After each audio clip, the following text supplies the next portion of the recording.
Okay, good morning, everyone. We were just saying, visiting before we started recording. We're hoping that this goes out on Tuesday, February 16th. We're recording a day early, so it's Monday, February 15th right now. Um, I'm Ashley Edwards. I'm currently in Gonzales for the state livestock show, which has been postponed, and I'll go into that more in just a moment. But with me today, I have Lee Falk in the Northwest region, Jason Holmes in the Northeast, and Vince Desatel in Central and South Louisiana. So, to go into a little bit more of everything that's going on, I'm sure most of you are probably busting ice on water troughs and getting hay and feed out to everything, or even carrying water to your cattle right now. It's kind of crazy across the state with everything that's going on. So, we apologize for not having any video on today. We're all on our cell phones trying to get this out to you. And that kind of goes in with, I'm really hoping I can get some Wi-Fi and get this out to you on time on February 16th. So I know Jason's going to touch on this during his report, but Friday we saw all three of the major auction markets close because of the severe cold weather that we are still battling, and it still looks like it's going to continue on into the week. As of right now, for the state livestock show, the miniature beef, the dairy goats, the breeding meat goats, and our exhibition poultry have all been postponed until a later date. We don't know that date yet, but as soon as we get it, we are going to send it out to all the parish 4-H agents, and they will get it out to you. The revised beef cattle schedule is going to start hopefully this Wednesday and conclude on Saturday. If you need that schedule, you can reach out to your local parish 4-H agent. It's floating around Facebook. Dwayne Nunez posted that, and a bunch of us have shared it. The broiler show is currently rescheduled for this Friday and Saturday. So again, if you need that schedule, reach out to your local extension office. Search on Facebook. It's floating around there. Reach out to one of us, and we can help you get it. Lee, I'm going to go ahead and turn it over to you. I know you were hauling hay and everything this morning. So what all is the snow looking like there in the northwest part of the state? Well, good day, Ashley, and hello, everyone. I hope you're all staying warm and safe during this extreme weather event that we're suffering from. So, as far as the northwest part of the state, over the last couple of days, we saw a mix of sleet that transitioned into snow, anywhere from as low as 3 inches in spots up to 5, 6 inches, from what I've heard. Nothing official on that, just hearsay, I guess you could say. Um, Cold is the word for it, definitely. To put this into perspective, as far as my memory goes back, this event is kind of unparalleled unless you reach back to when the Red River froze over back in the early '80s. That's the last time we've seen the amount of freezing weather I would say that we're in for that long of a period. So it's really kind of an unprecedented, or it doesn't come around a lot. We're used to getting a little bit of ice here and there, snow or two during the winter. Some years we go without snow or anything, but it's fairly commonplace. But what really sets this event apart in my mind is the cold temperatures. And of course, us in the livestock business and beef producers in particular, it just brings up a whole another realm of things, and a different mindset that we're not used to. Our friends up north in the Great Plains and Kansas and above are used to this, and but we're not, and our infrastructure is not, and so that includes everything from the amount of hay we feed. We've talked about hay consumption a lot on this report, and I think we've mentioned it in some of our beef brunches here and there and everything. But you got to keep in mind, and some of the others may touch on this briefly, but cattle are ruminants, of course, and one way that they have to heat themselves is, of course, by their energy consumption from feedstuffs, and so that hay consumption is going up.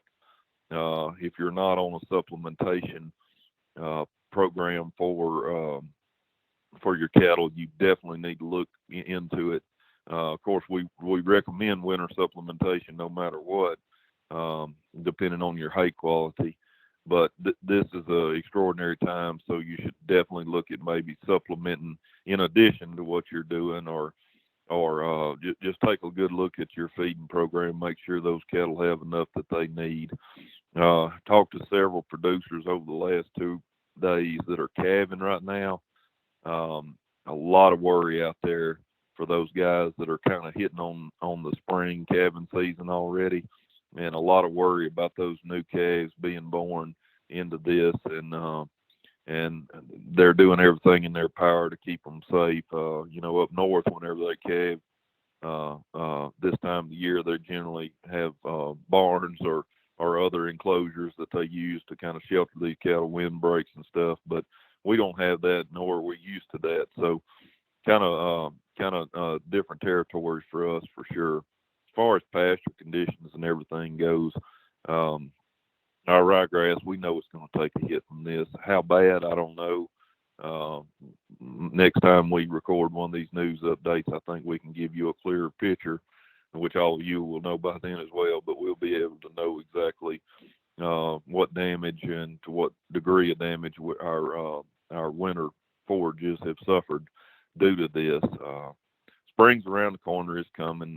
Keep busting the ice off those water troughs. That's been a kind of an unfamiliar task that we hear our northern friends talk about, but it's kind of alien to us. But we're getting pretty accustomed to it, I can tell you, over the last couple of days busting ice. So hope you all stay safe and stay warm, and keep your cattle and horses and everything in as good a condition, and provide for them as best you can. That's one thing we're very good at, is tending to our livestock, and I know that everybody is doing as best a job they can. So that's about all I have right now, Ashley. I'll turn it back over to you. Yes, sir. Thank you. Vince, I know you mentioned a while ago the sun is shining, but will you give us a little bit more of an update of what we're seeing in central and south Louisiana? Sure, Ashley, and thank you for having me today. And kudos to what Lee said. Here we are. We're 75 miles from the coast at 6:30 this morning. Unfortunately, I'm housing cattle from Hurricane Laura from people along the coast that we're friends with. And I did a phone interview with an NCBA rep back in, I'm going to say, December, January. And, her comments were, I just don't understand how, you folks along the Gulf Coast can, deal with these hurricanes and the mosquitoes that followed and the death loss that we had with hurricanes and association with the mosquitoes. And it's like I told her, I said, I just can't imagine, dealing with, the 2, 3, 4 foot of snow at times that y'all have during calving season. Well, we're sure faced with some of that this morning. So not to that magnitude, but, we're sitting at 28 degrees here midday, and we got, 2 inches of ice on the ground, and, we got spring calvers starting, as Lee mentioned. Our cattle are predominantly, in most cases, half Brahman here. So it's going to be a real challenge, and to see what the outcome is going to be as far as what kind of losses we're going to suffer, because with near single digit degrees temperatures tonight, I suspect there's going to be some death loss to some degree. So for those people that didn't shelter, some people have been able to shelter some of their cattle, get them out on a windbreak. Excuse me. And we've seen a lot of extra supplement going out here days before the storm hit, supplementing with cubes and putting extra supplement tubs and either liquid of mixed 30 or some of the QLF and Purina liquid feeds in preparation for this. We've seen a lot of hay being hauled around days before the storm. People are running short on hay. We had a mild winter for the most part up until this storm event, but it's been a real challenge. And moving forward, it's calves are being stumped on and trampled at the hay ring. Got one in back of the truck as we speak. So it's really tough to be faced with 2 hurricanes back in August and October, and then now we have a freeze issue. Our cattlemen are facing real challenges here in the central to south part up down to the coast. I mean, it's ice down there this morning, so just the fallout's going to we don't know how that's going to be. And comments were early on that the ryegrass stands were poor. As we get a little bit closer to the coast here, it's in central part of the state. It has been relatively good as far as the forages that we were able get in after the hurricane. So, spring can't come soon, come fast enough in this case. So, feed costs have risen with the commodity markets being driven, by price increases, and I'm sure Jason will touch on that some. And it's just pricing some of our producers out the market and the ability to be able to supplement the way they want to. Local feed stores are running short on stock with salt and meal, three-way mixes, and some of the hot mixes. Fortunately, we have some feed mills close to us that can mass produce and have a lot of bulk availability. So hopefully we come out of this okay. And on Wednesday they're predicting over an inch of rain and going back down into the 20s. So I think that's going to be tougher on our situation than what we dealt with in the last 36 hours or so. So as Lee mentioned, we'll know that the fallout next time we visit on these updates. So hopefully we have reasonably good news the next time we visit. That's about all I have, Ashley. Thank you. So Jason, how's it looking in Northeast Louisiana? And if you don't mind, I can let you go on into the market updates as well. All right, thank you, ma'am. We started this over in Northeast Louisiana yesterday, visiting with some friends of mine and contacts over towards Pioneer Forest, over towards Delhi. Even some folks that had attempted to go over to the Dixie Nationals and were trying to get out of Jackson, coming back into Northeast Louisiana, got pretty treacherous. Saw several reports on the news from that direction of I-20 getting some patchy ice on it, so it got pretty treacherous starting around Northeast Louisiana on yesterday.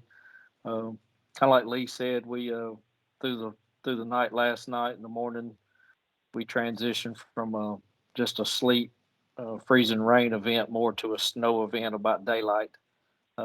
Ended up with, like Lee said, 4 inches plus or minus, depending on where you were, if you fell under some of those snow showers. But I would have to agree 100% with what Vince said. So this was basically a dry event, if you want to look at it that way, in terms of just a real dry powder snow.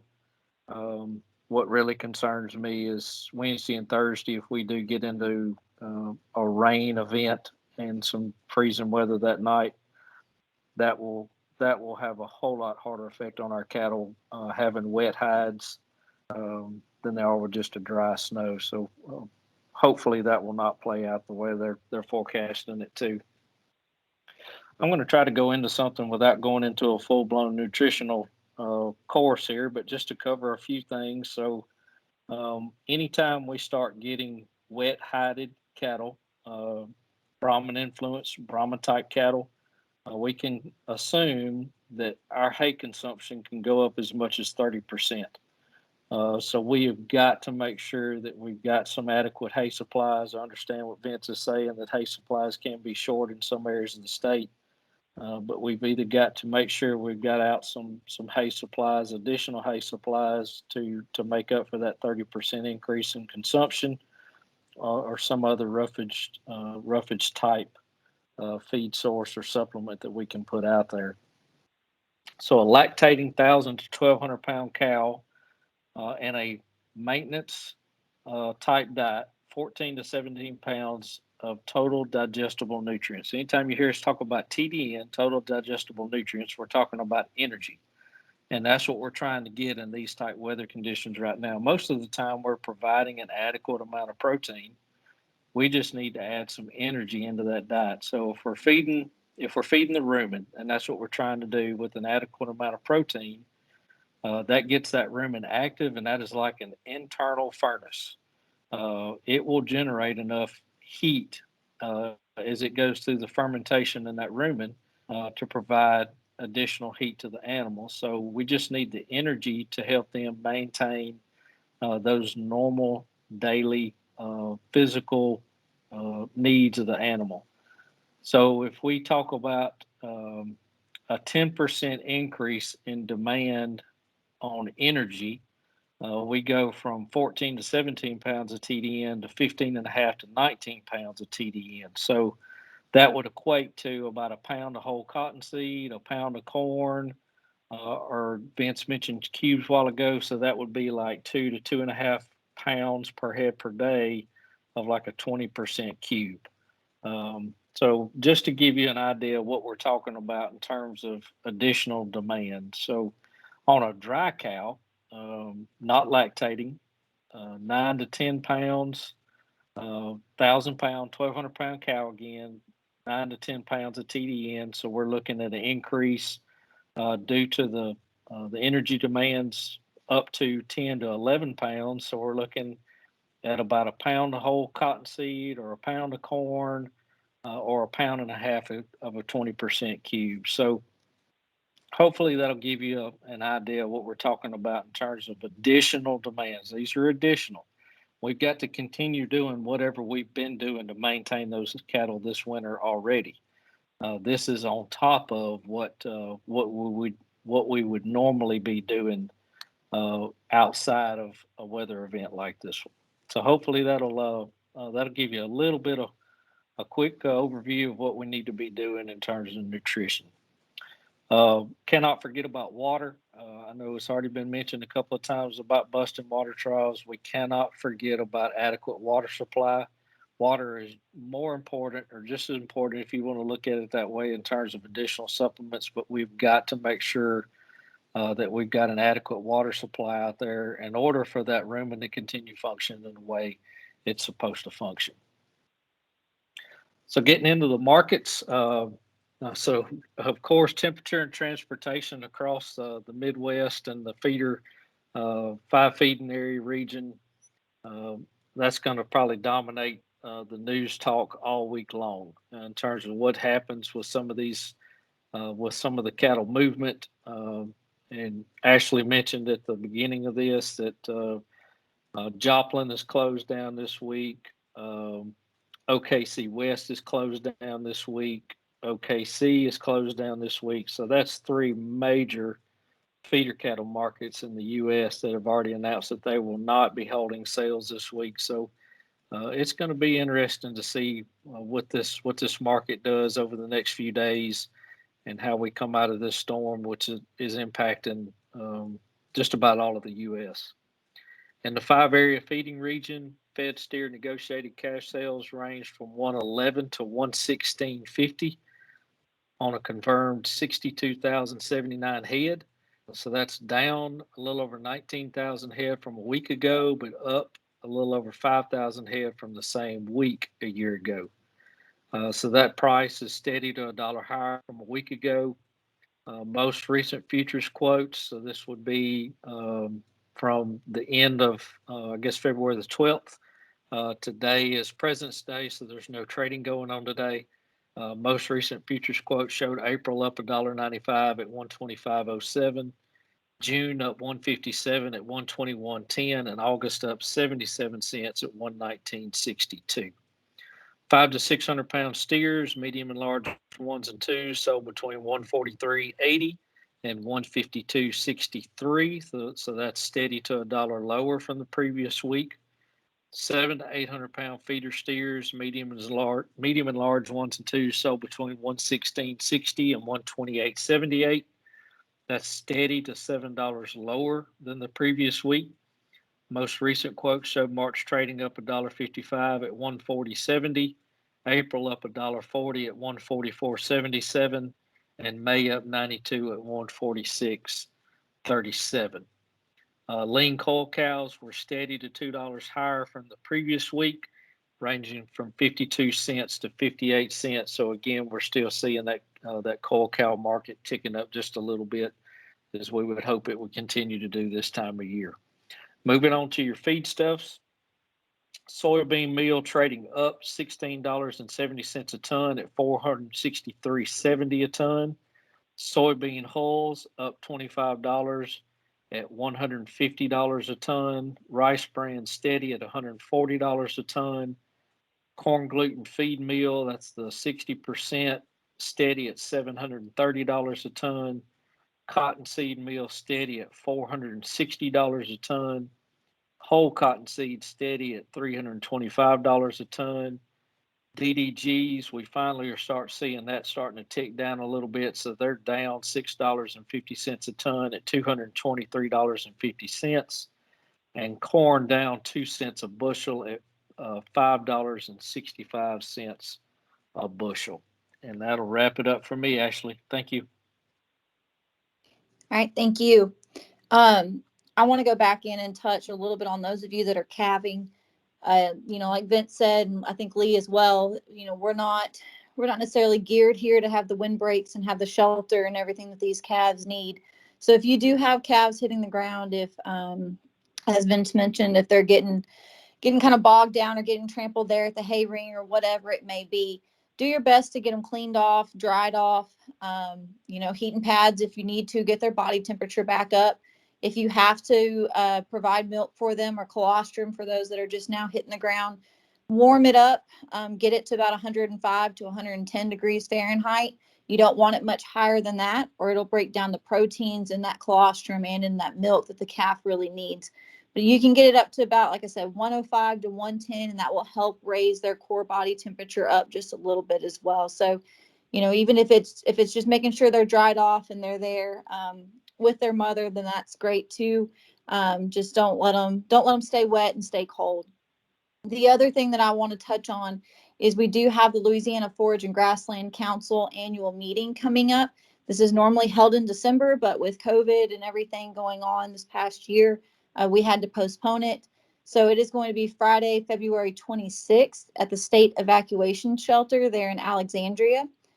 Registration will begin at 8:30, and all the speakers and everybody will last until about 1 p.m. If you're not a member of the Louisiana Forage and Grasslands Council, then you can sign up there that day.